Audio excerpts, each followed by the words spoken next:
다윗이 하나님께 드리는 찬송과 신앙의 고백입니다. 땅과 거기에 충만한 것과 세계와 그 가운데 사는 자들은 다 여호와의 것이로다. 여호와께서 그 터를 바다 위에 세우시며 강들 위에 건설하셨도다. 다윗의 시대에 주변에 많은 이방 민족들과 함께 거하게 있죠. 우선 이스라엘이 나왔던 그 애굽이라는 국가도 있을 거고, 주변에 있는 여러 가지 그 이방 족속이 굉장히 많아요. 그 가나안 족속부터 블레셋 족속, 여부스 족속, 미디안 족속, 굉장히 많은 족속들이 이 터키 땅과 이란 땅까지 인도에 이르는 그데까지 걸쳐가지고 다 살아서 거기까지가 다 뭐냐면 그 무대로 다 나와요. 이 성경의 무대에. 근데 다윗은 그들이 섬기는 신들하고 다른 것이 있어요. 다윗뿐만 아니라 이스라엘 민족이. 그러니까 이 세상의 창조주가 누구시냐 하는 것을 제대로 알고 있는 거예요. 여기 1절, 2절이라는 것이 뭐냐면 땅과 거기에 충만한 것, 그리고 세계, 그 가운데 사는 자, 이게 다 누구예요? 여호와께서 창조하셨고 여호와께서 주인이시라는 거예요. 여호와께서 바다 위에, 강들 위에 그런 것들도 다 만드셨다 하는 이야기를 하고 있습니다. 우리가 창세기를 보면 창세기의 1장 1절이 아주 유명한 구절이죠. 태초에 하나님이 천지를 창조하시니라. 그리고 3절에 보면 하나님이 이르시되 빛이 있으라 하시매 빛이 있었고, 그래서 하나님이 빛과 어둠을 나누시고 빛을 낮이라 부르고 어둠을 밤이라고 부르시는 거예요. 이게 첫째 날의 창조세요. 둘째 날에는 하나님이 궁창을 만들어서 궁창 아래의 물과 궁창 위의 물로, 그래서 하나님이 궁창을 하늘이라 부르셨어요. 그리고 셋째 날에는 이제 땅에 풀과 씨 맺는 채소, 종류대로 씨 가진 열매, 나무를 내라 이렇게 했어요. 이건 뭐냐면 하늘 말고 그 아래에 있는 궁창에 물을 한 곳으로 모아서 묻이 드러나게 하고 그 묻을 땅이라 부르시고, 그 다음에 모인 물은 바다라 부르신 거예요. 하나님께서 바다로 물을 모아 놓으신 거예요. 만약에 바다의 물이 땅 위로 올라오게 되면 인간은 이제 멸절하게 되는 거죠. 그렇게 돼서 하나님이 이렇게 바다와 육지를 구분하시고 땅에 이런 것들을 주는데 셋째 날이에요. 그리고 넷째 날에 하나님이 하늘의 궁창에서 해와 밤과 별들을 만드셨어요. 그리고 다섯째 날에 이제 우리는 땅 하늘의 새, 바다에는 큰 바다 짐승, 물에서 있는 모든 것들을 다 창조하시고, 그리고 여섯째 날에 가축을 창조하시고, 그 다음에 하나님이 우리를 창조하신 거예요. 이게 다윗의 1절, 2절에 있는 것이 그 신앙의 고백이에요. 창세기에 있는 고백. 주인은 누구시냐, 창조주가 누구시냐 하는 거예요. 그거를 바르게 하는 것이 우리에게 뭐예요? 5절이면 여호와께 복을 받고 구원의 하나님께 의를 얻는 직결되는 거예요. 이런 인식이 없으면 창조주 하나님에 대한 인식, 우리가 하나님이 우리의 주님이라는 것, 우리의 주인이라는 것, 우리는 피조물이라는 이런 인식이 없으면 구원의 길로 나갈 수가 없는 거예요. 하나님이 의를 우리에게 인정해 주셔서 우리가 구원을 얻는 거지 우리가 의인이 아니에요. 하나님이 주인이시기 때문에 하나님이 선택하셔서 너가 의인이라고 인정할 때 우리가 어디에 나가요? 3절, 4절 보세요. 여호와의 산에 오를 자가 누구며 그의 거룩한 곳에 설 자가 누구냐? 하나님 앞으로 나아갈 수가 있는 거예요. 하나님 앞으로 나아가는 사람 누구예요? 5절. 곧 손이 깨끗하며 마음이 청결하며 뜻을 허탄한 데에 두지 아니하며 거짓 맹세하지 아니하는 자로다. 손이 깨끗하다는 것은 이제 수족이잖아. 수족. 우리가 손발 가지고 뭐예요? 이 세상에서 모든 일을 다 하잖아요. 그러니까 우리가 24장 4절에 손이 깨끗하다 하는 말에 그 손이 깨끗하다 하는 거는 뭐냐? 모든 하는 일에 거짓이 되지 않은 거예요.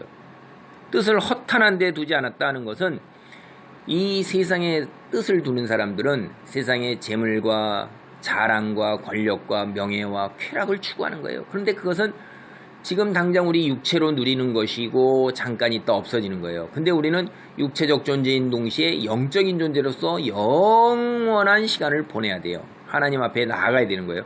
그러니까 이 세상에 썩어질 것에 뜻을 두는 사람은 그게 허탄하다는 거예요. 지금 당장 누리지만은 잠깐 세월 지나갔을 때 누구나 다 인생 굉장히 길 것 같지만 지나가고 나서 살아보면 꿈 같은 세월이 지나간 거예요. 그리고서 재물도 권력도 쾌락도 다 지나갑니다. 나이 먹으면 다 평등해진다고 그러잖아요. 건강도 지혜도 지식도 사회적 지위도 권력도 다 의미가 없어요. 나이 먹으면 죽을 날이 가까워지니까. 그러니까 그때는 허탄한 거예요. 이게 솔로몬의 고백이에요. 전도서의 고백이고 다 가져봤고 모든 걸 다 해봤는데 그렇다 이거예요. 그래서 거짓 맹세라는 건 이러한 뜻을 허탄한 데 두고 손이 깨끗하지 아니하고 마음이 간교하고 이중적인 마음을 가진 사람이 거짓 입술을 가지고 거짓 맹세하는 자예요. 앞에서는 유의하는 척하고 앞에서는 같이 신실한 것 같이 하지만 속으로는 그것을 지킬 마음이 없는 거고 자기 자신의 쾌락과 재물과 유익을 구하는 거기 때문에 거짓을 이야기하는 거죠. 그런 자는 여호와의 산에 오르지 못한다 이 말이에요. 한마디로 4절은 세상 것을 추구하는 사람은 절대로 영적인 진리를 발견 못하고 4절 여호와의 산에 오를 자 거룩한 곳에 설 자가 되지 못한다 하는 거예요. 이 말은 출애굽기에 보면 모세가 하나님을 만나러 갔을 때 시내 산에 올라갑니다. 제가 그 중에 한 곳 여러 곳 나오는 건데 하나만 보겠어요. 34장 1절로부터 3절 보면 여호와께서 모세에게 이르시되 너는 돌판들을 처음 것 같이 다듬어 만들라. 네가 깨트린 처음판에 있던 말을 내가 그 판에 쓰리니 아침까지 준비하고 아침에 시내산에 올라와 산꼭대기에서 내게 보이되 아무도 너와 함께 오르지 말며 온 산에 아무도 나타나지 못하게 하고 양과 소도 산 앞에서 먹지 못하게 하라. 가축도 우리가 볼 때 아무 순진하고 흠없는 것 같지만 하나님은 그것도 용납하지 않는단 말이에요. 그건 육체예요. 인간 아무도 모세와 함께 산에 오르지 못해요. 하나님 앞에 나아갈 수가 없는 거예요. 왜? 하나님께서 의로 인정하지 않으시기 때문에 그랬던 거예요. 모세가 시내산에 오르는 것 바로 그거를 우리가 상상할 수가 있어요. 여호와의 산 시온에 나가는 곳 거룩한 곳 여호와의 성전에 나가는 자 구원을 받는 자이신 것입니다. 그래서 7절로부터 10절까지는 후렴구로서 하나님께 기도하고 간구할 때 찬송할 때 후렴구로 오는 거예요. 생명이 없는 문, 하나님 나라에 들어가는 문, 하나님 여호와 계신 성전으로 들어가는 문, 그 문이 마치 인사를 해서 고개를 숙여가지고 이렇게 숙여 있어서 문이 닫혀 있는데 이 숙인 것이 고개를 번쩍 들면 그 들어가는 입과 생기는 거예요. 바로 그러한 것. 그래서 들어갈 수 있는 사람이 권세 있는 사람이고 능력 있는 사람이고 주인만이 문이 열려서 들어가는 거예요.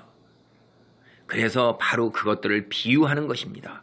문이 열리고 그 다음에 영광을 다 누리는 주인 되신 분, 통치자 되신 분, 진정한 분이 누구냐? 하나님이란 분이에요. 그분만이 온 세상을 다 다스리고 당신의 뜻대로 하시는 전쟁으로 모든 사람을 굴복시킬 때에 그 힘을 가지신 분이 누구냐? 여호와 하나님이고 영광의 왕이고 온 세상 만군의 여호와라는 거예요. 그것을 후렴구로 다시 요약해서 하는 거예요.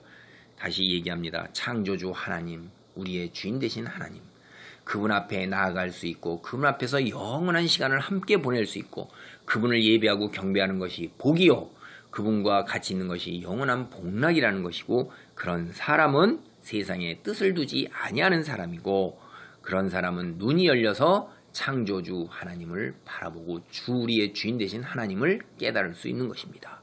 그런 놀라운 깨달음과 그 깨달음을 이 땅에 살면서 그 말씀을 의지해서 이 땅의 삶을 살아가는 귀한 자리에 있길 바랍니다. 그렇게 될 때에 하나님께 복을 받고 이 땅뿐 아니라 영원한 나라의 의인으로 하나님 앞에 나아갈 수 있습니다. 그런 귀한 축복의 자리에 있기를 바랍니다. 아멘.